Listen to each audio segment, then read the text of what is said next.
30,000 கோடி வருஷத்துக்கு 2 பேர்கிட்ட போகும். அதுதான் திராவிட மாடல் 2. எந்த கனிம வளம், மணல், சாராயம் எல்லாமே கலெக்ட் ஆகி அது வந்து 2 பேர்கிட்ட போகும்னு சொன்னால் அதுதான் திராவிட மாடல் 2. 2 பேர்கிட்ட போகும். இப்போ 3O வரும் அப்படின்னா 3 பேர்கிட்ட போகும்னு அர்த்தம். 60,000 கோடி வந்துடும், அதுக்காக பண்ணுவாங்கன்னு அர்த்தம். அடிப்படையில் திமுக எந்த நம்பிக்கையில் தான் வெற்றி பெறுவேன்னு சொல்கிறதுங்கிறது யாருக்கும் தெரியலை. வாக்குறுதிகளை நிறைவேற்றலைங்கிறது ஒரு குற்றச்சாட்டு, விலைவாசியை கட்டுப்படுத்தலைங்கிறது ஒரு குற்றச்சாட்டு. 76 வருடங்களாக தமிழகம் வாங்கிய கடனை விட அதற்கு நிகராக டபுளாக கடன் வாங்கியிருக்கீங்கிறது அடுத்த குற்றச்சாட்டு.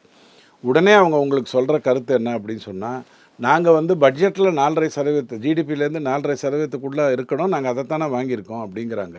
ஆனால் நீங்களும் நானும் புரிந்துக்க வேண்டிய உண்மை என்னென்னா, இந்த 100 எப்போ 200 ஆச்சு? அதாவது முன்னெல்லாம், அதாவது நீங்களும் ஒரு 10 வருடம் முன்னாடி வரைக்கும் உங்கள் அப்பா உங்கள் தாத்தா எல்லாருமே கட்டின எந்த ஒரு வரியும் நாட்டுக்கு போய் சேரலை. எல்லாத்துலேயும் நம்ம வரியோடு சேர்த்து தான் கட்டியிருப்போம், ஆனால் அது நாட்டுக்கு போய் சேரலை. இந்த ப்ராஜெக்ட், இந்த மால்லலாம் போய் பொருள் வாங்குகிறோம் பாருங்கள், எம்ஆர்பி இருக்கிற ஐட்டம் வாங்குகிறோம் பாருங்கள், அது வேணால் நாட்டுக்கு போய் சேரும், வேறு வழி இல்லை. ஆனால் அது இல்லாத, அது 20% தான். 80% நாம் செலவு பண்ண எதுவுமே, ஹோட்டலுக்கு கொடுத்ததோ தங்கத்துக்கு கொடுத்ததோ எதுவுமே நாட்டுக்கு போய் சேரலை. ஜிஎஸ்டி வந்ததுக்கப்புறம் வேறு வழி இல்லை.